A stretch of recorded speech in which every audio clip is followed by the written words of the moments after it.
नमस्कार दोस्तों, स्वागत है आपका आज के मुख्य समाचारों में। जी हां दोस्तों, आपको यहां पर देखने को मिलेंगी सुबह से लेकर शाम तक की तमाम बड़ी खबरें, मुख्य समाचार, ब्रेकिंग न्यूज अपडेट्स के रूप में।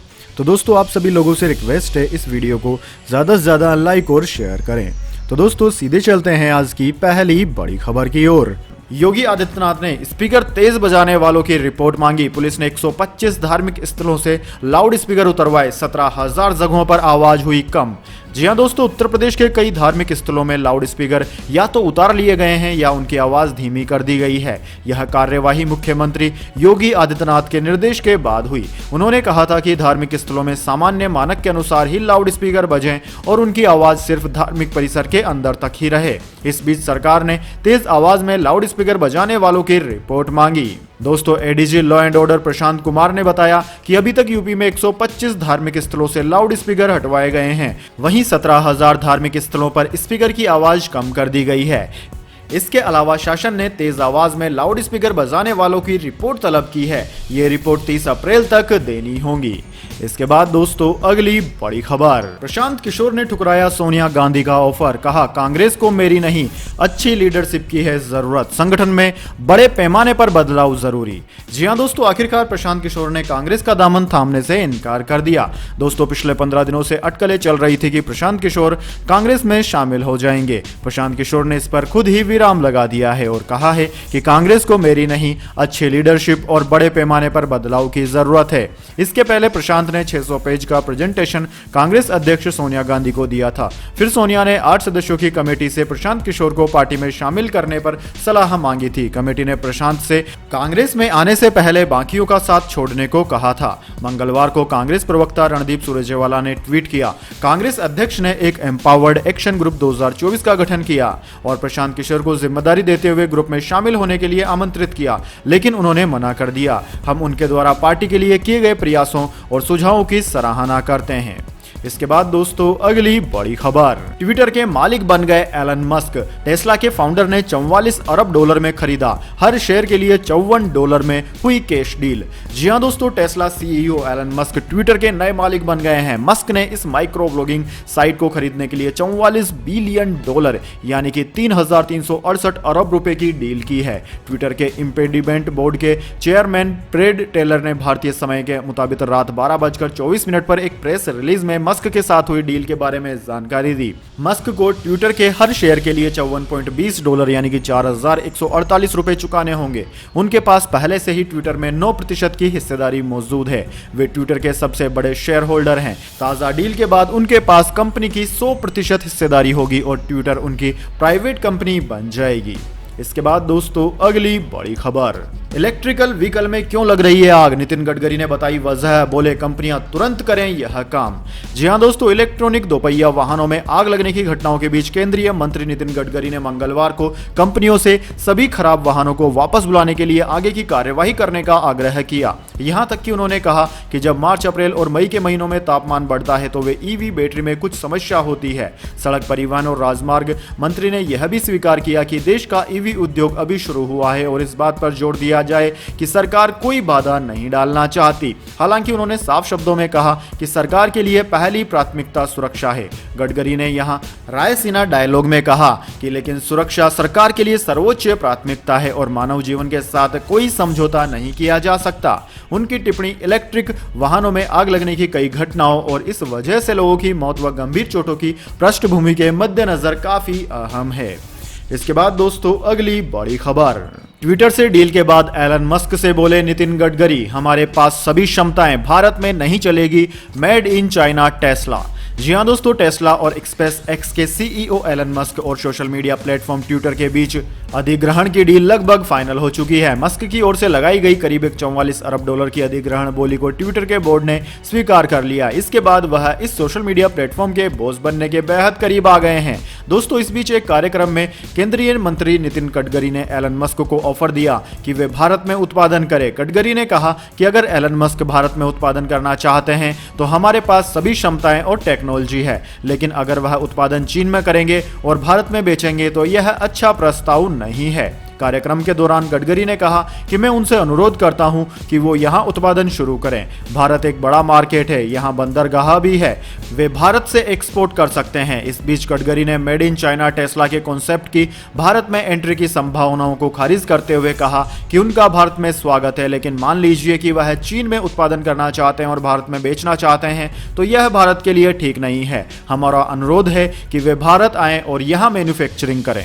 इसके बाद दोस्तों अगली बड़ी खबर, गौतम अडानी का नया मुकाम, दुनिया के 5वें सबसे अमीर आदमी बने। अडानी वारन बफेट को भी पीछे छोड़ा। जी हां दोस्तों, अडानी ग्रुप के चेयरमैन गौतम अडानी ने एक नया मुकाम हासिल कर लिया है। फोर्ब्स की रियल टाइम बिलियनियर लिस्ट के अनुसार अब अडानी दुनिया के 5वें सबसे अमीर व्यक्ति बन गए हैं। अडानी की कुल नेटवर्थ 123.2 अरब डॉलर आंकी गई है। उन्होंने वारन बफे को पीछे छोड़ते हुए यह स्थान हासिल किया है। दुनिया के सबसे अमीर लोगों की फोर्ब्स की लिस्ट में रिलायंस इंडस्ट्रीज के चेयरमैन मुकेश अंबानी 8वें स्थान पर हैं। इस तरह दुनिया के 10 सबसे रईस लोगों में 2 भारतीय हैं। दोस्तों टेस्ला के प्रमुख एलन मस्क इस लिस्ट में टॉप पर हैं। उनकी कुल नेटवर्थ 269 अरब डॉलर आंकी गई है। जेफ बेजोस 170.2 अरब डॉलर की कुल संपत्ति के साथ दूसरे स्थान पर हैं। फ्रांस के बर्नार्ड अर्नाल्ट और उनके परिवार की कुल संपत्ति 166.8 अरब आंकी गई है और इस लिस्ट में तीसरे स्थान पर वे काबिज हैं। दोस्तों चौथे पर बिल गेट्स हैं जिनकी 130 अरब डॉलर संपत्ति है और 5वें पर है गौतम अडानी जिनकी 123.2 अरब डॉलर संपत्ति है। इसके बाद दोस्तों अगली बड़ी खबर, छोटे बच्चों के लिए 2 वैक्सीन को मिली मंजूरी। 6 से 12 साल के बच्चों को कोवैक्सीन और 12 से अधिक की उम्र वालों को जायकोव डी लगेगी।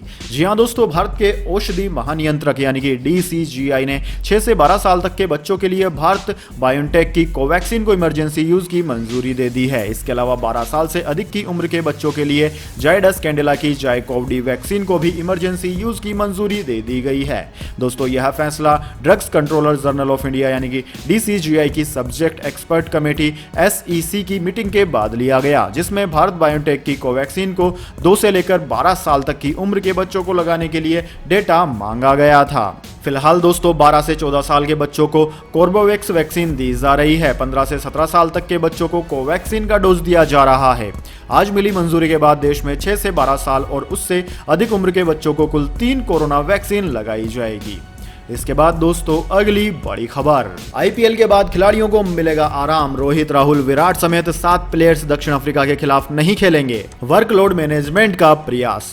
जी हां दोस्तों, IPL के बाद टीम इंडिया साउथ अफ्रीका के खिलाफ घरेलू T20 सीरीज खेलेगी। इसके बाद भारतीय टीम 1 टेस्ट, 3 वनडे और 3 T20 मुकाबलों की सीरीज खेलने आयरलैंड और इंग्लैंड दौरे पर रवाना होगी। दोस्तों 3 सप्ताह के इस महत्वपूर्ण दौरे से पहले कुछ खिलाड़ी बड़े खिलाड़ियों को आराम देने की बात सामने आ रही है। दोस्तों सूत्रों के मुताबिक कप्तान रोहित शर्मा, उप कप्तान KL राहुल, विराट कोहली, ऋषभ पंत, जसप्रीत बुमराह, मोहम्मद शमी और रविंद्र जडेजा आराम पाने वाले खिलाड़ियों की सूची में शामिल है।